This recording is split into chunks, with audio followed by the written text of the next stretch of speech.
When we talk about this type of technology, can you maybe explain a bit more about how your method is different from what Maxwell is doing? I understand both of you rely on an external energy input, but what separates Lloyd's approach from Maxwell's technology, particularly that micro-energy device he talks about? Maxwell himself said he uses radio waves and boosts them. On the other hand, I'm working with solar energy. And solar energy doesn't need to be amplified, it already provides enough voltage on its own. I use MOSFETs, the same kind Maxwell relies on, and I'm getting all the current needed to charge up my batteries. Even though MOSFETs are a big part of the tech, they're not the only option. In fact, they're not ideal because they have weaknesses, like the need for cooling. If you skip that step, they can literally burn out or explode, just like Maxwell mentioned. If Maxwell were to turn off his system's cooling, those components would actually burst. It's not dangerous in a life-threatening way. Many electronics like capacitors can pop and release smoke, but they're not deadly. Still, the MOSFETs are critical to the function, and if they stop working, the whole system becomes useless. They act as small generators. No generation means no electricity, so everything else in the system becomes pointless. Maxwell might be explaining things to people who already know electronic components. And when I use those same pieces, anyone paying attention will recognize it. If you look into Nikola Tesla's work, you'll see he used some of these very components. And others who have built on Tesla's patents, which I've shared with you, have managed to produce both current and voltage. One even states clearly, I'm using a Nikola Tesla design. Now, if Maxwell followed Tesla's methods, he could avoid the problem of overheating MOSFETs altogether. Why? Because Tesla's designs deal with energy spikes, so the parts don't get stressed to the point of failure. It doesn't matter if you're working with gigahertz or even terahertz waves, if the energy travels on waves that strong, Tesla's technology is what you need to manage the surges. That's the truth. So basically, you're saying that the biggest technical issue Maxwell has right now is overheating. Yes, MOSFETs are delicate parts. And I'll say this, if I'm wrong, then maybe Maxwell will release a working product soon. But let's not forget, it's been over 8 years, and there's still no final product. His investors are now threatening to sue because he hasn't shown them anything. When I decided to share my findings, I had waited a long time, hoping he would reveal his work. He's not the only person who cracked this concept.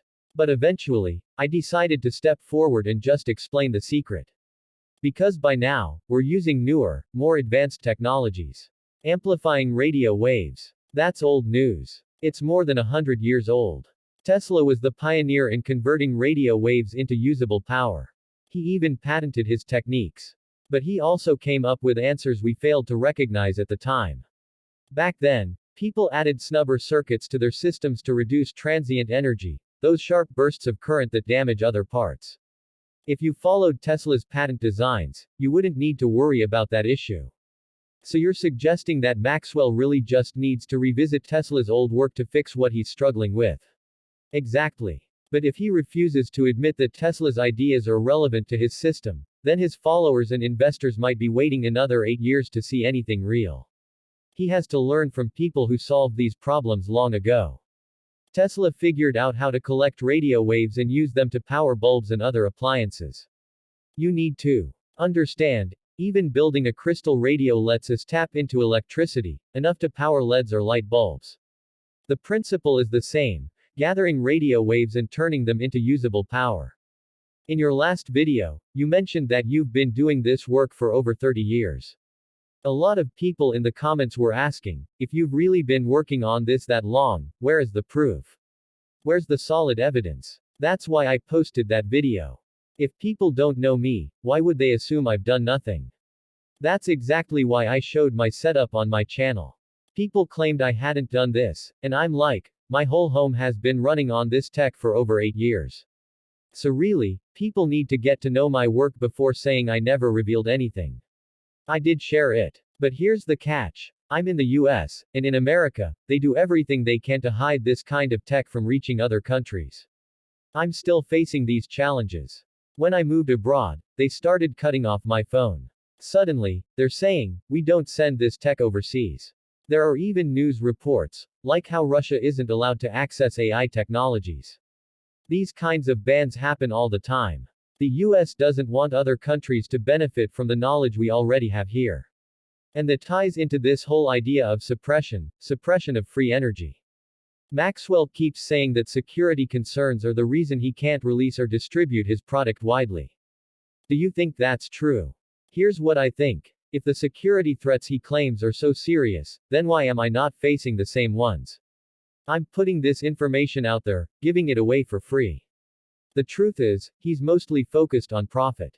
That's why he's running into trouble. When you start affecting big money interests, of course there's going to be pushback.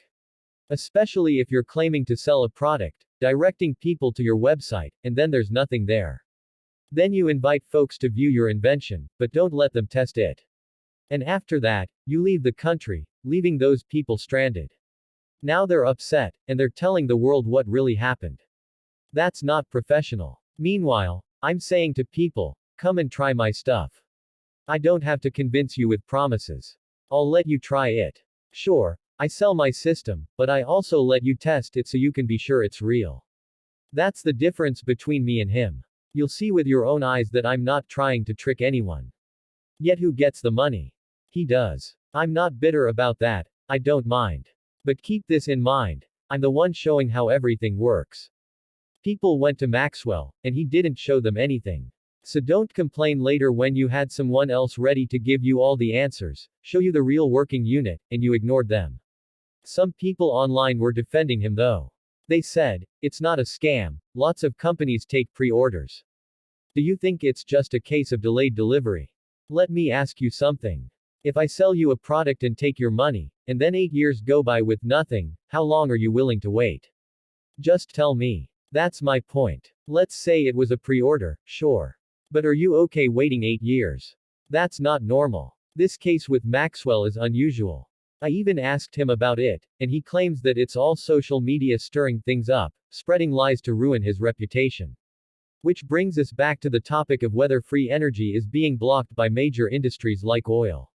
Here's what I'll say. Whether or not you believe in suppression, the facts are this. If I took millions of dollars and just kept it in a bank for 8 years, I could return it with interest. But people still wouldn't have the product they paid for. That's what matters. Where is the product? Has anyone shown you pictures of it? Has anyone demonstrated it working? Has anyone said, we've got one, and it runs perfectly? No one has. Let's say Maxwell is working with the government. He gets millions in funding, and investors still don't receive the item. Maybe he invested their money somewhere with high returns and repaid the investors, but again, no product was delivered. If he was transparent, maybe he'd say, look, I can't sell it yet, but come and test it. Bring your own tools, and I'll let you measure everything. That's how you handle investor trust. But according to reports, even when people flew out with test equipment, he didn't allow them to test anything. That's not me saying that, that's on video. Now look at me. I'm saying to investors, come and test this. It's proven. And this isn't some new invention. It's based on tech that's been around a long time. I'll explain how Tesla's methods work, let you try it, and you'll leave with a working generator. It can pull energy from solar, atmosphere, water, any energy input will be converted into usable electricity, just like what you get from your wall socket. And that's the key, usable current, not just raw voltage.